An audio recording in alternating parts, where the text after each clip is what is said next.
దేవునికి స్తోత్రం, దేవునికి మహిమ కలుగును గాక. 14వ అధ్యాయము పార్ట్ 1. అయితే 13వ అధ్యాయంలో కొంత పార్టు 14వ అధ్యాయం కొంత కలిసింది. ఆ ఫస్ట్ బిట్టు అందులో వదిలేసి కొన్ని బిట్టు కాడి నుంచి 14వ అధ్యాయము పార్ట్ 1 కాడి నుంచి మొదలు పెడుతున్నాము. ప్రకటన గ్రంథము. మరి ఇది అందరూ కూడా సబ్స్క్రైబ్ చేసి లైక్ చేసి షేర్ చేయండి. దేవుని దీవెనలు మీరు పొందండి. వినండి, విని ముందు అప్పుడు ప్రకటన గ్రంథం ఏదేది వస్తుందో ఏమిటా అని చూడండి. చూసి అప్పుడు మీరు లైక్ చేయండి. ఇది దేవుడి దీవెనలు ఇస్తాడు. మహోద్రేకము, గొప్ప శ్రమ, భార్య భర్తల ఐక్యత ఉండుట. ఇక్కడ భార్య భర్తలు ఐక్యతతో, సంతోషముతో, భార్య భర్తలు ఐక్యతతో ఉండుట. సంసారము దాని వ్యతిరేకంగా వేరైపోతే, కుటుంబంలో సంసారం అనేది, భార్య భర్తలు అనేది గొడవలుగా ఉంటే అది వ్యభిచారము. భార్య భర్తలు సంతోషంతో, ఆనందంతో ఉండాలి. భార్య భర్తలు తప్ప ఏరే స్త్రీ కానీ ఏరే పురుషుని కానీ ఆశిస్తే అది వ్యభిచారం. భార్య భర్తలతో మాత్రం వ్యభిచారం కాదు. ఎందుకంటే హెబ్రీయుల పత్రికలోని 3వ అధ్యాయము 2-3 వచనాలు ఏం చెప్తుందంటే, అన్ని విషయములోనే ఘనమైనది వివాహము అని చెప్తుంది. గనక భార్య భర్తలైతే పాపము కాదు, కానీ వేరే స్త్రీ కానీ వేరే పురుషుడు కానీ వీళ్ళు చూస్తే మాత్రం ఏం చేసినా అది పాపము. దేవుడు ప్లస్ భక్తులు కలిసి ఉండుట. మనం దేవునితో కలిసి ఉండాలి. ఏరే విగ్రహాలతోనూ ఏరే ఇంటి పక్కలతోనూ ఇంకొకరితో కాదు.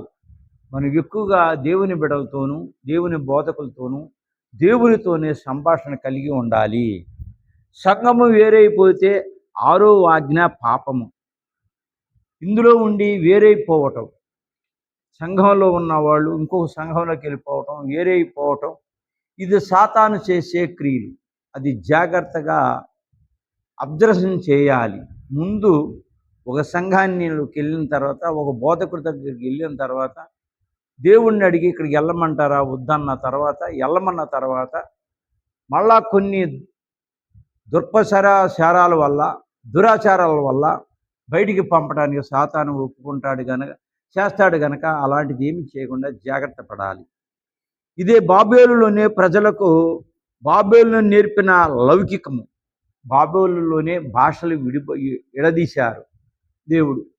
ఈ బాబేలులోనే ఒకే ఎత్తుగా దేవుని సోదరాన్ని కట్టించినప్పుడు వాళ్ళు ఎక్కడి నుంచి పడి చచ్చిపోతారేమో అనే దేవుడు ప్రేమతో భాషలు అర్థం కాకుండా వేరే భాషలు పెట్టారు. బాబేలు అనగా మరి అది మనం గుర్తుపెట్టుకోవాలి. ఇట్టిది అర్మగెద్దోను యుద్ధం వరకు కొనసాగును. ఇవన్నీ కూడా ఒకదానిలోంచి విడిపోయి ఇంకొక దాంట్లోకి వెళ్ళటం, ఏది నిజమో ఏది అబద్ధమో తెలుసుకోలేకపోవటం, దురాచారం. అలాగే ఇది అర్మగెద్దోను యుద్ధం వరకు జరుగుతుంది. అప్పటి వరకు ఎందుకు జరుగుతుంది? సాతానుగాడు తక్కిమిక్కులు ఏది నిజమో ఏది అబద్ధమో అర్థం చేసుకోలేని స్థితికి ప్రజలకి ఏర్పాటు చేసి కనిపించేస్తాడు. కనుక అలా జరుగుతూ ఉంటుంది. అందులోంచి ఇందులోంచి అందులో రకరకాలుగా మార్పులు చేస్తూ ఉంటాడు. ఆడు అర్మగెద్దోను యుద్ధం అయిపోయినప్పుడు వాడు ఓడిపోయి సాతాన్య పాతాళ లోకాన్ని బంధించేస్తాడు. గనక దేవుడు అంతక్రీస్తు అబద్ధ ప్రవక్త అగ్నిగుండంలో పడేస్తారు. గనక ఇలాంటి మనస్తత్వాలు కలిగి ఉండవు. మనకు వచ్చే మనస్తత్వాలు కాదది. ఆ మనస్తత్వాలు వచ్చేదల్లా సాతాను వల్లే. కాబట్టి అది బంధించినప్పుడు అలాంటిది ఏమి ఉండవు. ఆ యుద్ధమప్పుడు ఇది కూలిపోవును. ఈ ప్రచారాలు, ఈ వాతావరణాలు, చెడు ఉద్దేశాలు, చెడు మనసులు ఇవన్నీ కూడా అప్పటికి పతనమైపోతాయి, కూలిపోతాయి. ప్రతి క్రైస్తవుడు పరిశుద్ధ గ్రంథమును తీసుకొని దేవుని నమ్ముకున్న ప్రతి బిడ్డ కూడా పరిశుద్ధమైన గ్రంథాన్ని ప్రతి క్రైస్తవుడు తీసుకుని, భారతదేశమే ప్రతి క్రైస్తవుడు అంటే తక్కువ చూపు చూసేది. ప్రపంచ దేశాల్లోని, కానాను దేశంలోని అందరికంటే అగ్రకులమే క్రైస్తవులు. అది గుర్తుపెట్టుకోవాలి. భారతదేశము క్రైస్తవుల కదా అని చింతించాల్సిన అవసరం మనం లేదు. మనం అందరికంట అగ్రకులమస్తులం. ఈ భారతదేశంలోనే అలా కించపరిచే దేశం ఇది. జాగ్రత్తగా చదివి నోట్స్ తీసుకుని ముఖ్య సంగతులు జరుగుతుండగా, జాగ్రత్తగా చదివి నోట్స్ తీసుకొని ముఖ్య సంగతులు జరుగుతుండగా జాగ్రత్తగా చూడాలి. బైబిల్ని జాగ్రత్తగా అర్థం చేసుకోవాలి. ముఖ్యమైన అంశాలు మనము పొందుపరుచుకొని ఉండాలి. మీరు చేసిన పని అదే గనక ఇప్పుడు ఈ గ్రంథాన్ని తీసి దేవుడు ప్రకటించమంటున్నాడు.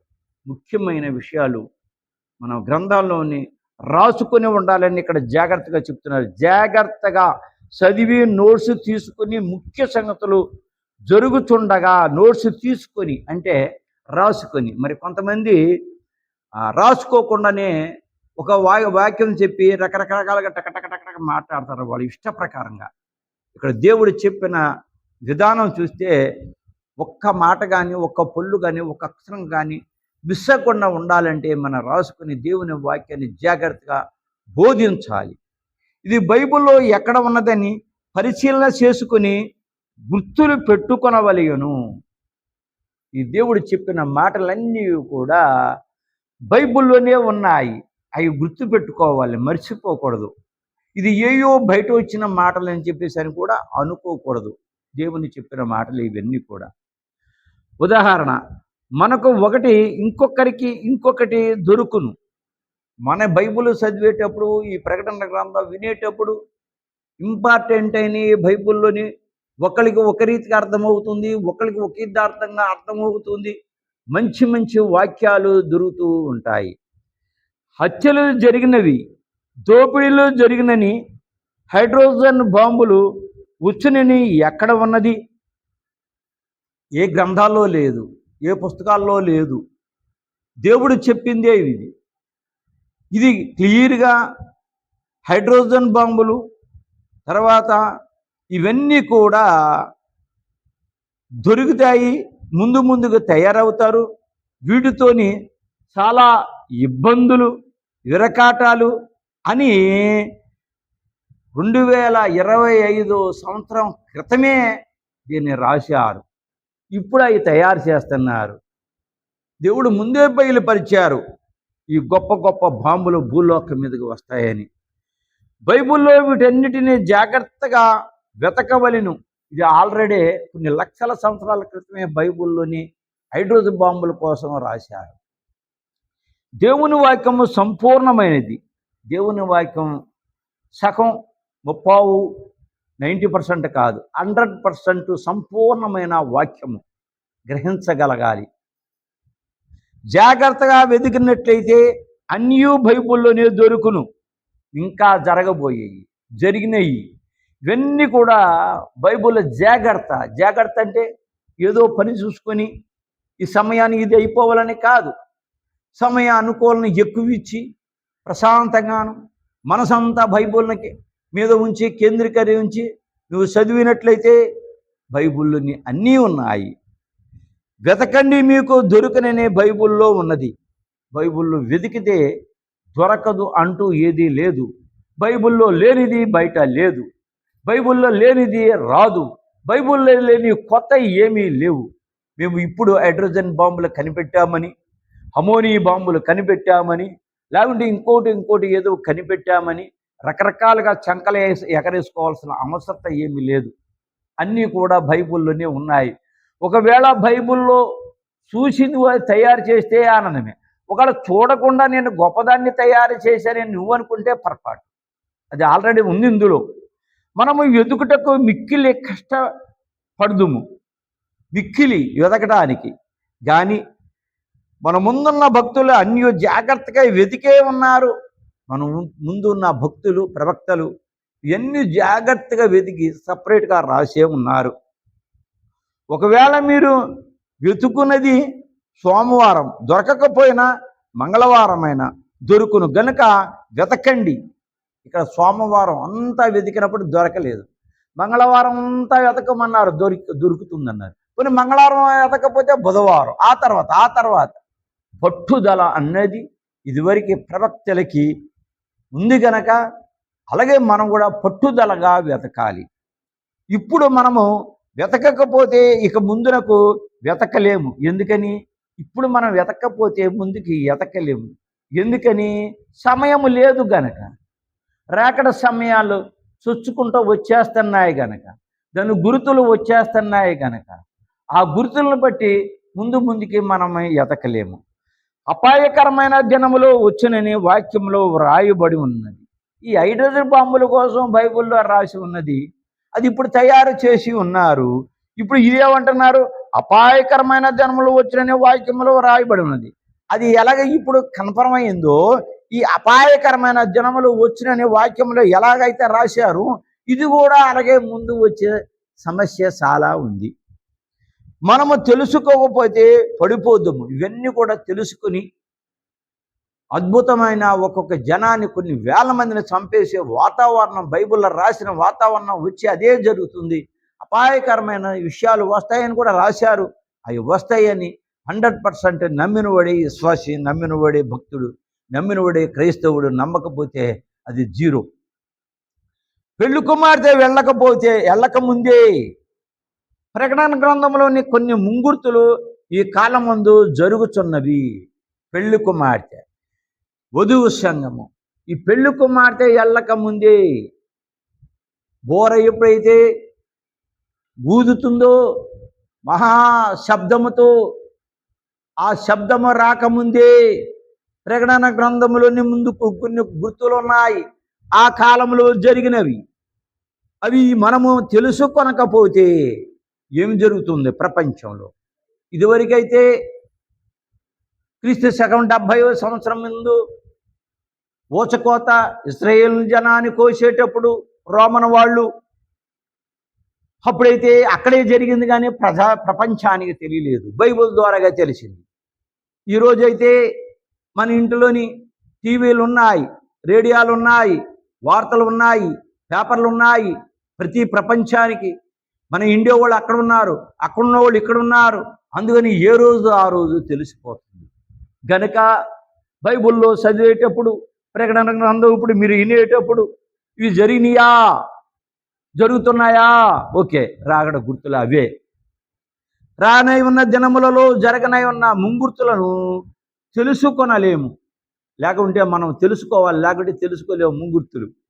మన కాలంలో కూడా అపాయకరమైన విషయములు జరుగుతున్నాయి. ఎంత అద్భుతాలు! అపాయకరమైన విషయాలు, ఆత్మహత్య దళాలు, ప్రతి మందిరంలోకి వెళ్ళటం, చంపటం, తర్వాత వెళ్ళి క్రైస్తవులంటే ఎక్కడికెక్కడికి నరకటం, చంపటం. ఇదివరకు ఏది జరిగిందో ఇప్పుడు కూడా అదే జరుగుతుంది గనక అవన్నీ కూడా రాకడ గుర్తులన్నీ మనం గ్రహించాలి. ఎప్పుడు చూసినా, ఎక్కడ చూసినా, ఎంత పెద్ద పెద్ద మందిరాల్లో చూసినా ఈ రాకడ సమయం అనేది అసలు ఎవరూ చెప్పడం లేదు బోధకులు. చాలా బాధ కింద ఉంది. నాకు కాదు, దేవునికి. సమయం, అంత్యకాల సమయం వచ్చింది. అక్కడక్కడ అద్భుతమైన ఘోరాలు జరుగుతున్నాయి.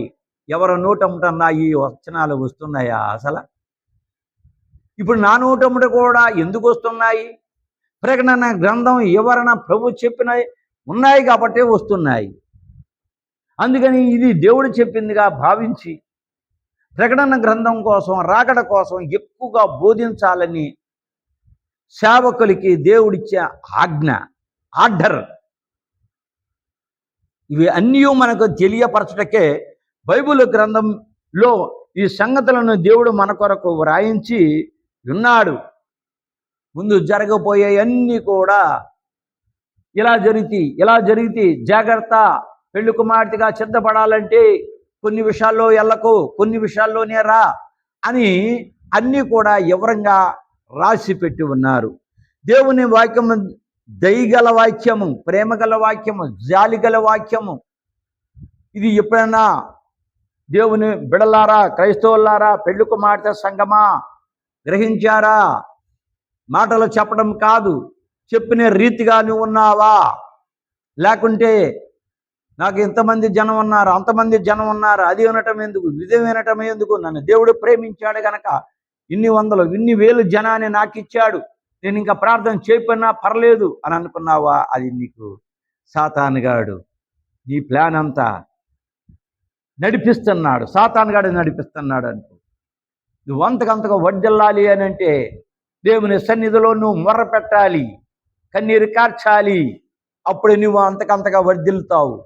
ఇక్కడ జనం కోసం, డబ్బు కోసం కాదు, నీ కోసం, నీ కుటుంబం కోసం, నీ భార్య కోసం, నీ బిడ్డల కోసం ఆలోచించు. నీ మొర్ర పెట్టకపోతే ఏదో ఒక రూపిణిగా జబ్బులు, సమస్యలు. జ్యోతిష్కులైన కొందరు ఉదక మండలం కోడెక్కెనాల్లోని ఒక కొండ మీదకి వెళ్ళి అక్కడ ఉన్న ఒక బంగాళలో బస చేసిరి. జ్యోతిష్కుడైన ఒకడు ఎక్కడ కొందరు ఉదక మండలం అంట కోడెక్కెనాల్లో ఒక కొండ మీదకి వెళ్ళి అక్కడ ఉన్న ఒక బంగాళలోనే బస చేసిరి. ఎవరు? ఒక జ్యోతిష్కుడైన వాడు. లోపల మర ఉన్నది, లోపల మర ఉన్నది. అక్కడ దుర్భినీలతో అంతరిక్షమును చూసేదరు. ఆ నక్షత్రములకు అన్ని బాగా రోషమును చేయుదురు. అన్ని నక్షత్రములను అన్ని బాగా పరిశోధన చేయుదురు. అన్ని నక్షత్రములు అన్నీ కూడా పరిశోధన జాగ్రత్తగా చేయుదురు. వీరు ఆకాశమంతటిని పరీక్షించుతున్నారు. అక్కడ ఈ జ్యోతిష్కాలైన వాళ్ళతో ఆకాశాన్ని పరిశీలన చేస్తున్నారు. వారు సృష్టిని అంతగా పరీక్షించే ఈ సృష్టిని వీళ్ళు గమనిస్తూ ఈ సృష్టిని పరిశీలన చేస్తున్నారు. దేవుని వాక్యముని ఇంకా ఎంతగా పరీక్షించవలెనో ఇందుకు బట్టి తెలియవచ్చుతున్నది. సృష్టిలోనే ఉన్నారు. ఇంకా సృష్టికర్తని ఎప్పుడు ఎదుగుతారు? సృష్టికర్తని వెతకలేరు. సాధు సుందర్ సింగ్ గారు పంచభూతాలు తయారు చేసింది ఎవరు అని అడిగినప్పుడు అతనికి అడ్రస్ దొరకలేదు. అతని ధ్యానంలో ఉండగా సిలువు వెళ్ళినప్పుడు నిన్ను పిలవలేదు కదా అన్నప్పుడు సృష్టికర్త అన్నావని అతనిలో వెలుగు వెలిగినప్పుడు ఆ సాధు సుందర్ సింగ్ గారు ఇప్పుడు కూడా 565 కొద్ది ఇంచుమించులోను కూడా హిమాలయ పర్వతాల్లో ఇప్పుడు కూడా బ్రతికే ఉన్నారు.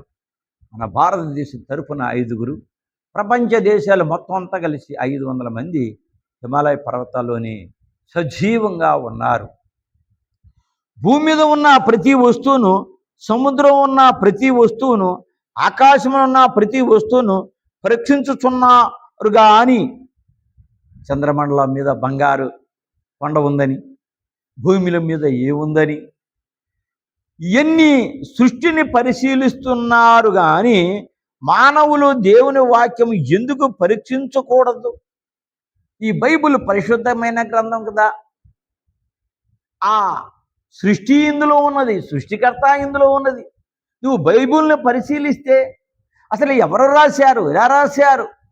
గంట జరగబోయే ముందు చరిత్రని ఎవరు చెప్పలేరు. కానీ బైబిల్ ఇక్కడ చెప్తుంది. ఈ బైబిల్ ఎందుకని చెప్తుంది? ఇది సృష్టికర్త తెలియపరిచిన బైబిల్ గనక బైబిల్ను పరిశీలించు. ఎంత అద్భుతాలు ఇంకా ముందుకు నడుస్తావు. బైబిల్లోని ప్రతి మాటను పరీక్షించవలేను. ఒక్క మాట కూడా తీసేసేది లేదు. బైబిల్లో ప్రతి మాట కూడా పరిశీలించాలి. దేవుడు లోకంని ఎంత ప్రేమించనని బైబిల్లో వ్రాయించాను. దేవుడు అనేది ఎంతగా లోకాన్ని ప్రేమించాడు. మనం ప్రేమిస్తున్నామా? దేవుడు ప్రేమించాడు. ఎంత ప్రేమించాడు? అతని ప్రాణం దారపోసేంతగా ప్రేమించాడు. కానీ మన కన్నీరునే దారపోయలేకపోతున్నాం, కన్నీరునే పణంగా పెట్టలేకపోతున్నాము. ఒక గంట లేసి దేవుని స్తుతించలేకపోతున్నాము, దేవుని గణపరచలేకపోతున్నాము. కానీ అతని రక్తాన్ని ఇచ్చాడు. అది ఎంతవరకు పరిశీలించు. అందుకని మనము అపాయములో ఉన్నా తప్పించుచున్నాడు. మనం ఎంత అపాయంలో ఉన్నా కూడా దేవుడు మనల్ని తప్పిస్తూ ఉన్నాడు. ముద్ర రాబో శ్రమకాలంలో ముద్ర కనబడుచున్నది. శ్రమలు వస్తున్నాయి, ముందుకి భయంకరమైన శ్రమలు.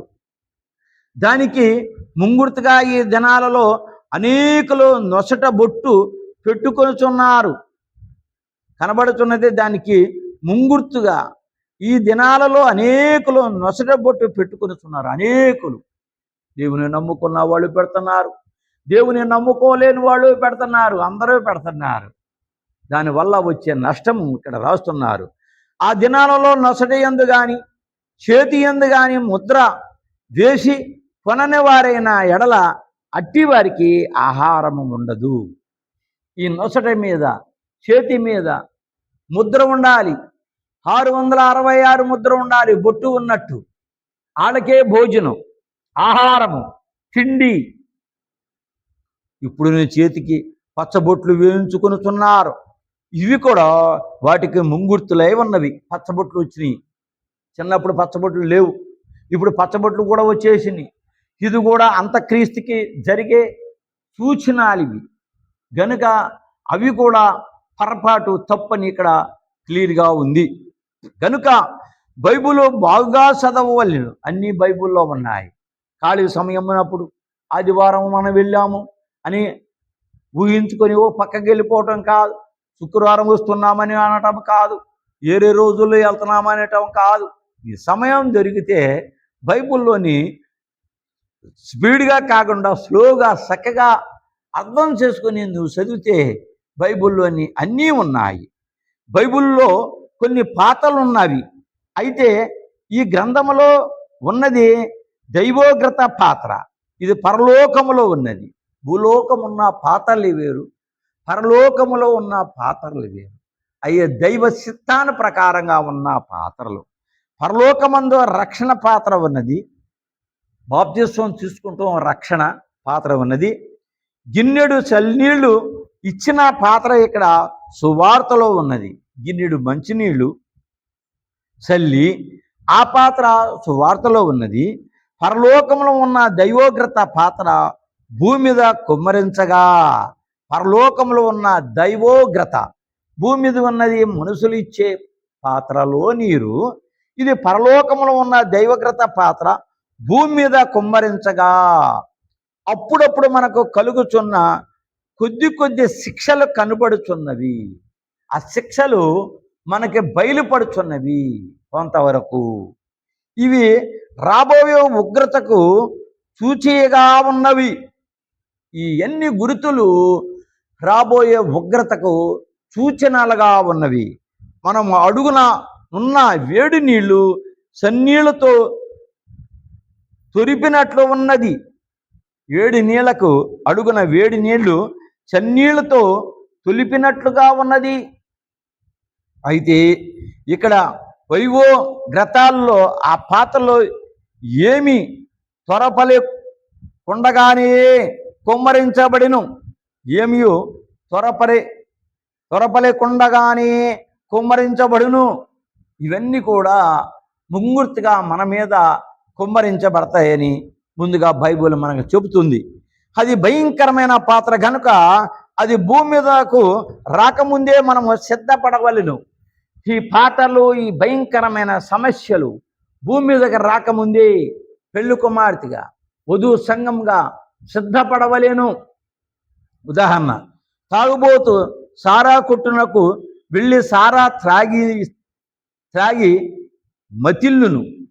ఆ తాగుడు తాగినప్పుడు అతనికి మత్తులో మైక్యం ఏమి తెలియకుండా మతిల్లును. మత్తులో నుండి ఇంకా కావాలని కోరును. అదే కావాలి, అదే బాగుంది, ఇంకా మత్తులోకి వెళ్ళిపోవాలని కోరుకుంటాడు. మతి లేకపోయినా కోరుకొనును. అతను ఏమి ఆలోచించలేకపోయినా కావాల్సిందే అతనికి ముందు. అలాగే పాపం వలన మత్తెక్కిన వానికి శిక్షలు వచ్చినప్పుడు దేవుని మీద విసుగుకొని సావనైనా సస్తాడు కానీ మారు మనసు పొందడు.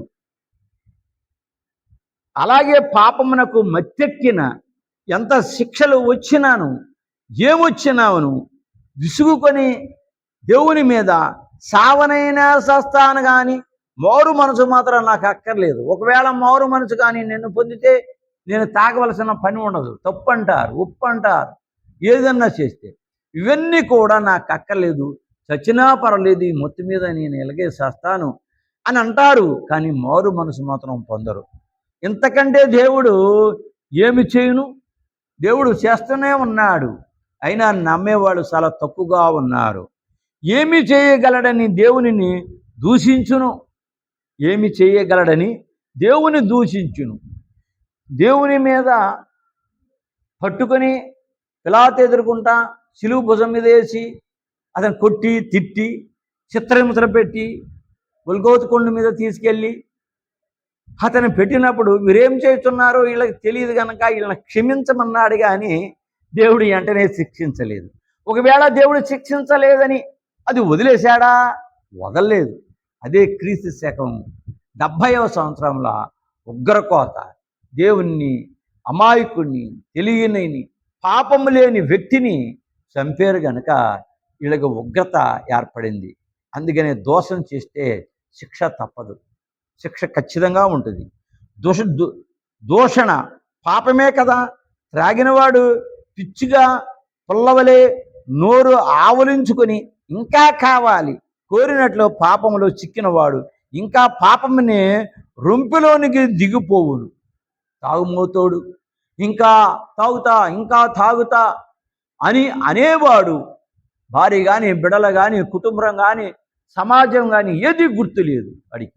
అలాగే ఈ దురాచరణలో ఉన్నవాడు, పాపంలో ఉన్నవాడు ఇంకా పాపం చేయాలి. అయ్యో ఇంకా పాపం చేయలేదే, ఫలానా చోటను వదిలేశానే, ఫలానా చోటను వదిలేశానని 24 గంటల మనసు ఆ పాపం మీదకి వెళుతూ ఇంకా పాపాన్ని కొని తెచ్చుకునే మనుషులు. 7 సంవత్సరాలు శ్రమ కాలములో దేవుని కోపము అనుభవించువారు, 7 సంవత్సరములు కాలములు దేవుని కోపము అనుభవించువారు. దేవుని కోపము ఉగ్రత ఎంత భయంకరంగా ఉంటుందంటే వెనకాల పెట్టిన ఎపిసోడ్లోని చాలా వరకే ఉగ్రతలు వచ్చింది. స్మరణ గ్రంథంలో ఉన్న ఉగ్రత ఎంత భయంకరమైనది. ఆ భయంకరాలు మనం పడాలా? తెలియకపోతే పర్లేదు, తెలిసింది మనకి. అవన్నీ కూడా చెప్పాలంటే దేవుని వాక్యం చెప్పకపోతే మానవుడు ఎన్ని కల్పించుకుని రాయాలంటే రాయలేడు. ఒకవేళ రాస్తే ఆడికి మరణశిక్ష తప్పదు. అందుకనే దేవుడు చెప్పిన ఇవన్నీ జాగ్రత్తగా బోధించాలి, కానీ మానవుడు బోధించడానికి, మానవుడు కల్పితం చేయటానికి ఎవడో సరిపోయాడు. కల్పితం చేస్తారు. ఇంకా ముందుకు ఉన్నాయి. సాతాను బైబుల్ అంటే బైబుళ్ళు, ప్రకటన గ్రంథాలు అంటే ప్రకటన గ్రంథాలు రాస్తానని ఎక్కడ రాసి ఉండలేదు, కానీ బైబుల్ అంటే బైబుల్, పాటల పుస్తకాలు. తర్వాత యో తండ్రిన సాతాను, అంతక్రీస్తును, మరి పరిశుద్ధాత్మ దేవుడు, మరి అలాగే అబద్ధ ప్రవక్త యేసు ప్రభు, ఈ ముగ్గురిని కూడా తయారు చేసి మేము ముగ్గురమే అన్నవాళ్ళు కూడా ముందుకి వచ్చేవాళ్ళు ఉన్నారు. ఇంకా శిక్షలోనికి వెళ్ళిపోదురేమో కానీ మారు మనసు పొందరు. ఇంకా శిక్షలోకి వెళ్ళిపోతారు, కానీ మారు మనసు పొందరు. ఈ లోకమందు నేటి దినాల్లో పెళ్లి కుమార్తెగా సిద్ధపడువారు ఈ శిక్షలన్నీ తప్పించుకొనుటకు దేవుడు ముందుగానే ప్రకటన గ్రంథమును రాయించినారు. ఈ శిక్షల్లో నుంచి పెళ్లి కుమార్తె తప్పించుకొని ఇది ముందుగానే మనకు తెలియచున్నది అని ఆ శిక్షనే తప్పించుకొని, ఇక మా మందిరం ఉన్నది, ఇది జంగారెడ్డిగూడెం, ఇది వేలూరు జిల్లా. మా మందిరంలో కొద్దిమందే ఉంటారు. ఇక్కడ తెలిసినంత మాత్రాన శిక్షని ఎలా తప్పించుకోగలరు? ఇప్పుడు చెప్పేది ఈ మందిరానికి సంబంధించింది కాదు, ప్రపంచ దేశాలు కూడా సంబంధించింది. మీరు తెలుగు వాళ్ళే చూడట్లేదు కదా, మరి ఏరే భాషలో అది దేవుని చిత్తం. దేవుడు పంపిస్తానన్నాడు. అందుకని దేవునికి మాటకి తిరుగులేదు. ఎన్ని లక్షల సంవత్సరాలైనా కూడా, గాజాని కొన్ని లక్షల సంవత్సరం అయింది, అది రాశారు. రాసిన తర్వాత ఇప్పుడు యుద్ధం జరుగుద్దని అప్పుడే రాశారు, ఇప్పుడు జరుగుతుంది. అలాగే ఈ వాక్యాన్ని దేవుడు ఎలా ఉపయోగించుకుంటాడో అతని ఇష్టం. ఆ మాట అతను చెప్పిందే, నేను చెప్పేది నువ్వు ప్రకటించు, నేను ఎక్కడికి పంపాలో అది నా ఇష్టం, నీ ఇష్టం కాదన్నారు. అలాగే ఇది ప్రపంచానికి కూడా వెళుతుంది. ముందుగానే మీరు జాగ్రత్త పడి బైబిల్ గ్రంథం సిద్ధాంతాన్ని అమలుపరిచి అలా నడుచుకుంటూ ముందుకు నడిచి ఇది అందరికీ తెలియపరచండి. జాగ్రత్తగా చదువుకొని సిద్ధపడవలేను. ఒక మాదిరి కాదు. ఒక శిక్ష, ఒకటి అగ్ని, 2 గంధకము. ఈ గంధకము మరి లోతు కాలంలో కూడా మరి గంధకాన్ని కుమ్మరించినట్టు మనకు తెలుస్తుంది. ఆ గంధకమును ఈ లోకములో సైంటిస్టులను వీళ్ళు తయారు చేసిన గంధకం వేరు. అది తెల్లటి గంధకం. అది తయారు చేయాలనే సైంటిస్టులు ఎంత ప్లాన్ వేసినా ఇంతవరకు దొరకలేదు. ఆ తెల్ల గంధం ఎలా ఉంటుందంటే రాళ్ళు గుట్టలు కూడా కాలిపోతాయి. ఆ తెల్ల గంధం రాళ్ళు గుట్టలు కూడా కాలిపోతూ ఉంటాయి. అగ్ని మంటను కలుగు చేయుటకు కాల్చివేయుటకు ఆధారమై ఉన్నది. అగ్ని మంటను కలుగు చేయుటకు కాల్చివేయుటకు రాళ్ళు కూడా బూర్దైపోతాయి. ఇప్పుడు అక్కడికి వెళ్తే గొమొర్రా పట్టణానికి అక్కడికి వెళ్తే కాలు పెడితే రాళ్ళ కొండల్లో కూడా కాలు దూరిపోద్ది. అంత భయంకరమైన గంధకం అది. అగ్ని మన శరీరమునకు తగిలితే శరీరమునకు మంట కనబడును. అగ్ని మన శరీరాన్ని తగిలితే మంట మంట మంట అంటాము. ఆ మంట తగ్గకుండా ఉండుటకు గంధకము సహాయం పడును. ఆ మంట తగ్గకుండా ఉంటకు గంధకము సహాయపడదు. ఏదో భూలోకం మీద ఐస్ పెట్టాలని ఇంకొక విండిషనాలు ఏయో వేస్తారు. ఈ గంధకం ఉన్న చోట ఎన్ని వేసినా ఉపయోగపడదు. ఎంతోమంది ఈ గంధకాన్ని తెల్ల గంధకాన్ని తయారు చేద్దారనుకున్నారు. ఇప్పటి వరకు కూడా తయారు చేయలేకపోయారు. మేము 5 బాంబులు ఆ బాంబులు ఈ బాంబులు తయారు చేశానంటున్నారు. అన్నీ బైబుల్ ఇది. ఈ తెల్ల గంధకం కూడా తయారు చేయడానికి రకరకాలుగా ప్లాన్లు వేస్తున్నారు. పాత నిబంధన కాలంలో సొదొమ గొమొర్రాలోని అగ్నితో పాటు గంధకము కలిగినందువల్ల అతడి మేడలు, మిద్దెలు, ఇండ్లు, చెట్లు, పశువులు భూమిలోనికి దిగిపోయాను. ఇది గొప్ప చరిత్ర. బైబిల్లో కనబడిన చరిత్ర ఇది. దేవుడు చూసి రాసిన చరిత్ర. పాత నిబంధన కాలంలో సొదొమ గొమొర్రాలోని, ఇప్పుడు ముందు చెప్పింది కూడా ఇదే, గొమొర్రాలోని అగ్నితో పాటు కోపము చల్లారక అది ఆ దేశం మీదన్న గొమొర్రా పట్టణం మీదన్న కోపము దేవదూతలను పంపించేసి లోతు కుటుంబాన్ని వెంటనే బయటికి గెంటుకు వచ్చేసారు. లోతు భార్య వెనక తిరిగి చూడొద్దంటే వెనక తిరిగి చూశారు కాబట్టి ఉప్పు స్తంభం అయింది. అది కూడా ఇప్పుడే ఉంది. బైబిల్ అబద్ధం అన్న వాళ్ళు వెళ్ళి చూడవచ్చు. సాక్షా రుజువులతో ఉన్నాయి. నోవాహ వాడ ఉంది. ఇలాంటివన్నీ ఉన్నాయి.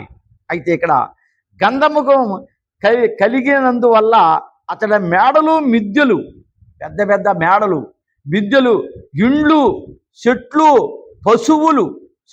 పశువులు తర్వాత భూలోకానికి దిగిపోయినవి. కిందకి భూలోకానికి దిగిపోయింది. బద్దలు కొట్టుకుంటూ భూలోకానికి దిగిపోయినవి. అలాగే రేపు నరులు ఏడూసులోనికి దిగిపోదురు. దేవుని మాటని తిరస్కరించిన వాళ్ళు కనుక మనము బైబిల్ బాగా చదవకపోతే ఇవన్నీ మనకు ఎలాగా తెలియను. ఏడూసు ఇక్కడ కోటాను కోట్ల మారు మనసు పొందని ఆత్మలు ఉన్న ఏడూసుల్లోని మరి వివరంగా వెనకాల ఎపిసోడ్లో చెప్పాను. మరి సమయం కూడా అయిపోయింది కనుక వెనకాల చూస్తే ఆ ఏడూసు అనేది ఎక్కడా ఏమిటనేది అర్థమవుతుంది. వారు రూములతోనే ఉందురు, వారు రూపములతోనే ఉందురు, వారికి మనవలే కాళ్ళు చేతులు ఉండును, ఆత్మలు దిగంబరత్వము కూడా ఉండును. ఆత్మలకు చెప్పుతున్న విషయాలు ఇవి. అక్కడ వారు గందరగోళంలో ఉందురు. ఏడూసులోని చాలామంది మార్పు లేక, దేవుడు ఒక్కడ నశించిపోవటం ఇష్టత లేక ఎన్నో శ్రమలు, ఎన్నో బాధలు పడుతున్నారు.